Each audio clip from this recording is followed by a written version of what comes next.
이 새벽에 하나님 우리에게 주시는 말씀은 잠언 15장 32절의 말씀입니다. 훈계받기를 싫어하는 자는 자기의 영혼을 경히 여김이라. 견책을 달게 받는 자는 지식을 얻느니라. 아멘. 이는 살아계신 우리 하나님의 말씀입니다. 이 시간 나도 틀릴 수 있다라는 제목으로 말씀 전하겠습니다. 사람은 이상하게도 좋은 말보다 듣기 불편한 말을 싫어합니다. 당연하면서도 이상하죠. 분명 무언가 잘못되어서 불편한 말을 하게 하고 또 불편한 말을 듣게 되는데도 싫어합니다. 그러한 상황을 만들지 않아야 되는데 나나 상대방도 똑같이 쉽게 되지 않습니다. 누구나 칭찬은 듣고 싶고 지적은 피하고 싶습니다. 잘못한 걸 알면서도 지적받는 건 여전히 싫어합니다. 그래서 누군가 우리에게 바른 말을 하면 마음이 먼저 불편해지고 방어하게 되죠. 그 말에 따지거나 내 변명을 하거나.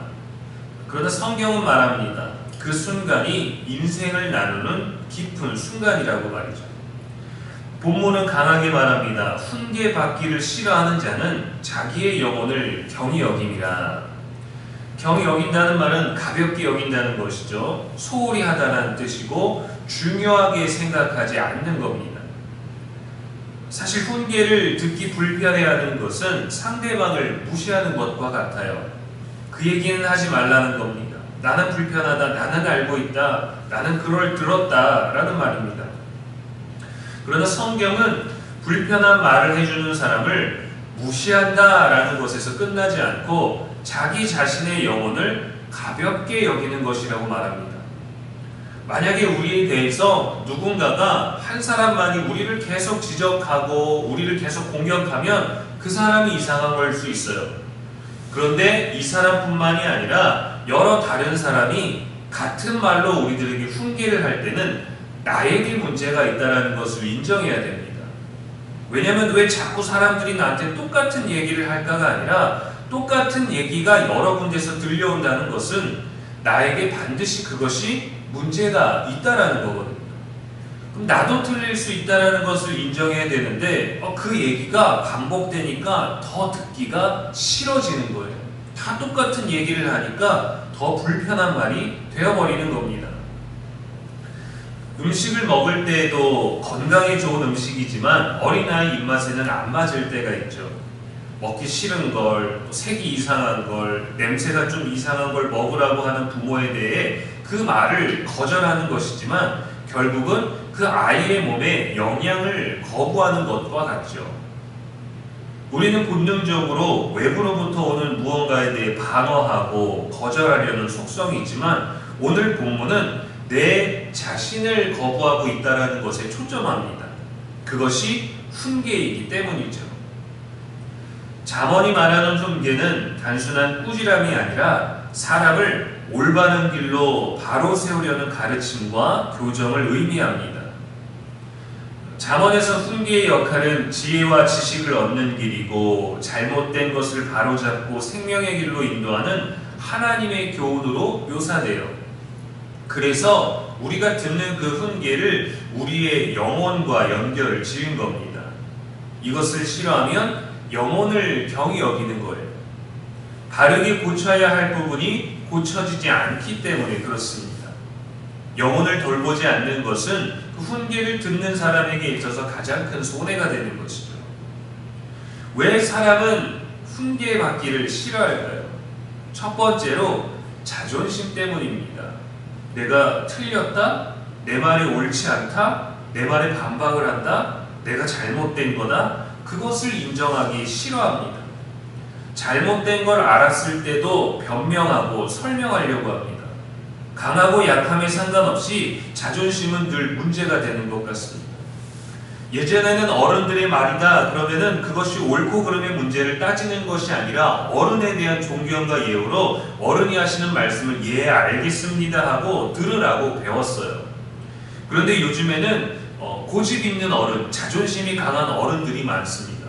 그래서 어른이 얘기하면 무조건 들어라 라고 하는 거예요. 아이에게 들으라는 교육을 주는 게 아니라 어른이 말하면 무조건 듣고 어른은 무조건 옳다라는 이 자존심의 문제. 그래서 내 말을 듣지 않는 것이 기분이 나쁘고 내 말이 틀렸다라고 하는 것에 기분이 막 나쁘고 나를 대하는 태도가 건방지다라는 이 자존심의 문제에 대해서 듣는 사람뿐만이 아니라 말하는 사람에게도 늘 문제가 된다라는 거죠. 두 번째로 자기 방어 때문입니다. 나는 잘못된 사람이 되고 싶지 않다라는 거예요. 그럴 만한 이유가 있기 때문에 라는 기질입니다. 그래서 지적을 받으면 왜 그렇게 했는지 또 그럴 만한 이유가 있다라는 것을 말하려고 해요. 사람들은 그것을 핑계라고 합니다. 세 번째로 익숙함 때문입니다. 나는 늘 이렇게 해왔다. 지금 이대로가 편하다. 내가 살아온 대로 살고 싶다. 이것이 내 방식이다. 내 태도나 생각을 잘 바꾸려 하지 않습니다. 훈계가 들려오는데도 내 방식을 유지하려고 합니다. 이것이 강해지면 고집이 되는 거죠. 사울 왕은 선지자 사무엘의 책망을 받았을 때 핑계를 댔어요. 백성 때문에 그랬습니다. 백성을 위해 그랬습니다.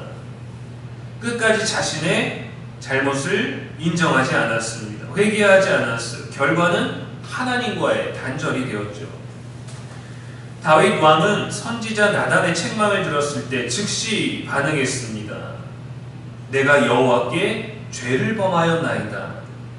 훈계를 들었지만 사람이 주는 훈계에 대해서 여호와의 훈계로 받아들였다는 거예요. 그는 그 견책을 외면하지 않았고 변명하지 않았고 훈계를 받아들였습니다. 회개하였고 그래서 회복되었습니다. 오히려 자신의 죄와 약함이 드러나는 그 순간을 하나님은 더욱더 귀하게 여기셨어요. 대체 어떻게 해야 듣고 어떻게 해야 들리게 될까요? 듣는 것은 귀의 문제가 아닙니다. 때로는 청력의 문제로 때로는 단어를 놓쳐서 잘못 들어서 듣지 못하고 오해하는 때도 있지만 대부분 마음의 자세 때문이거든요. 듣기 위해서는 훈계와 견책을 내 귀에 들리게 하기 위해서는 나는 틀릴 수 있다라는 것을 인정해야 되고 언제나 우리 자신을 낮춰야 합니다. 내가 옳은 말을 하고 내가 방어를 하지만 내가 하는 말이 틀릴 수 있다라는 것. 말 속에 담긴 진심과 진리를 찾으려고 해야 합니다. 대부분 사람들이 인터넷에 글을 올릴 때 어떤 글을 남길 때 공동체와 커뮤니티 안에서 글을 남길 때 내 입장에서 많이 얘기를 합니다. 내 상황, 내 사정에 대해서 내가 느끼는 것에 대해서 얘기를 많이 해요. 분명히 제3자가 보고 전혀 상관없는 사람들이 그 글을 읽을 때는 잘못된 것이 빤히 보이는데 자신은 보이지가 않아요. 그래서 우리가 양쪽의 말을 들어봐야 된다고 하지만 양쪽의 말을 듣지 않고도 이 사람이 오해하고 있고 훈계를 듣지 않는 것이 티가 날 때가 있습니다. 나도 틀렸다. 내가 이건 잘못했다라는 것이 없어요. 그래서 훈계를 듣지 않습니다. 나는 틀릴 수 없고 저 사람이 틀렸는데 내 말에 동의해 주십시오 라는 이 의도가 벌써 깔려 있는 거죠. 그래서 어떤 좋은 얘기, 어떤 권면, 어떤 견책과 훈계, 방법을 줘도 들리지 않아요. 왜? 내 말에 공감을 해주지 않으니까. 나는 틀리지 않았다. 이것이 굳게 박혀 있는 것입니다. 이것은 나이를 불문합니다. 사람의 옳고 그름, 지혜 많고 적음, 지식의 깊고 많음을 따지지 않아요. 그러나 나도 틀릴 수 있다는 것을 스스로 인정하면 그럴 때 같은 말도 다르게 들리기 시작합니다. 아, 그럴 수도 있겠구나.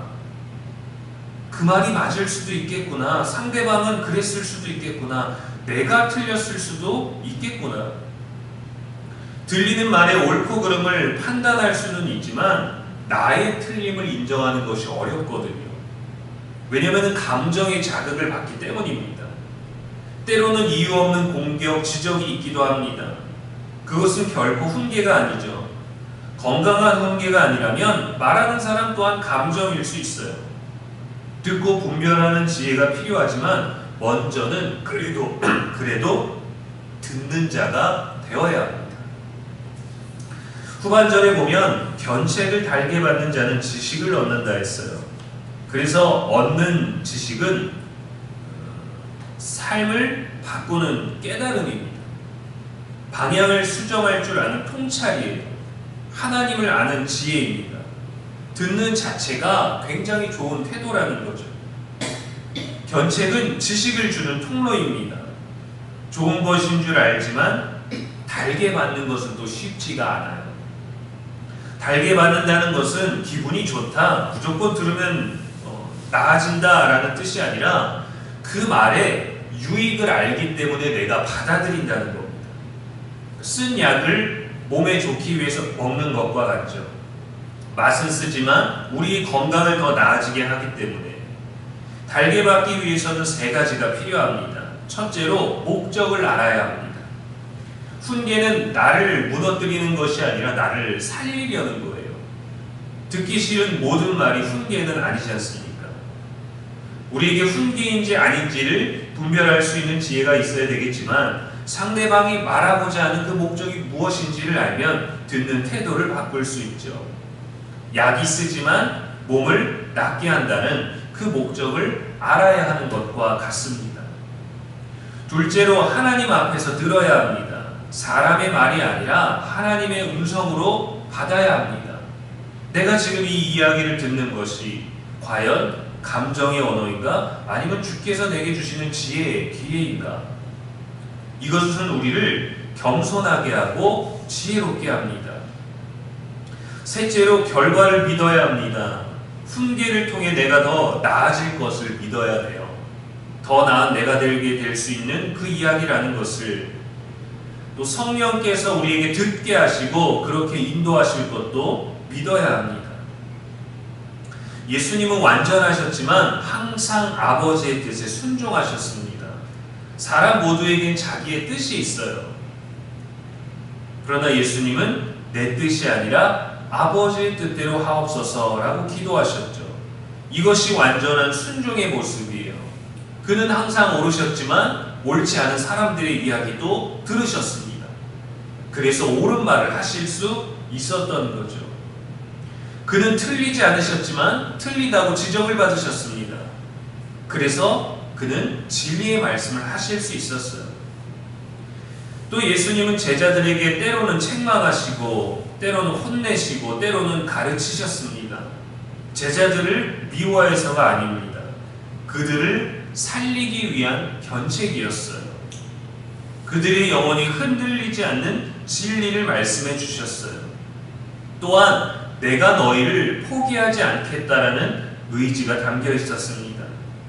바른 길로 인도하겠다라는, 하나님의 나라로 인도하겠다라는 목적이 있었습니다.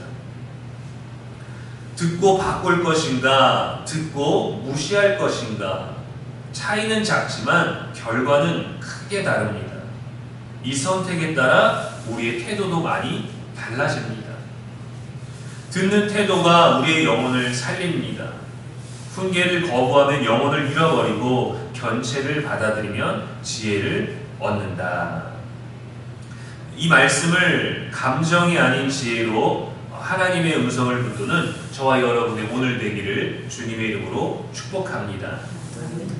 기도하겠습니다. 하나님 아버지, 새벽에도 말씀 주셔서 감사합니다.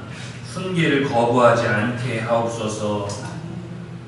때로는 나를 지적하는 말인가 라는 것에 대해서 어떤 말을 듣게 될까, 어떤 말을 들어야 할까 보다 우리의 감정의 자극을 받을 때가 많습니다. 때마다 우리의 마음을 낮추셔서 말씀을 듣고 순종하게 하옵소서. 우리도 틀릴 수 있음을 인정하고 상대방도 틀릴 수 있음을 인정하고 오직 주님만이 옳으심을 깨달으며 때론 불편함 속에서도 자존심을 거르고 진실되게 들어야 할 때도 있음을 깨닫게 하여 주옵소서. 성령께서 우리의 마음과 귀를 열어 주옵소서. 예수님처럼 나의 뜻이 있을지라도 내려놓고 하나님의 뜻을 먼저 구하게 하여 주옵시고, 듣는 우리가 되게 하사 우리의 영혼을 만지시는 하나님의 음성도 깊이 듣게 하옵소서. 또한 말하기보다 듣는 자가 되게 하여 주옵소서. 오늘도 주의 전에 이 새벽에 나온 발걸음들을 지켜주시고 우리의 간구와 우리의 아픔과 우리의 기도와 우리의 모든 것들을 들으사 오늘의 하루 주님께서 나와 함께 하심을 더 깊이 느낄 수 있도록 동행하여 주옵소서. 오늘은 무더운 날씨가 예정되어 있습니다. 우리의 건강을 지키시고 또 힘듦이 있고 지침이 있을지라도 오늘 주신 하나님께 감사함으로 살아가고 사랑 가득한 하루가 될 수 있도록 주여 은혜를 베풀어 주옵소서. 오늘도 우리의 영원한 소망이 되시는 예수님의 이름으로 기도합니다. 아멘.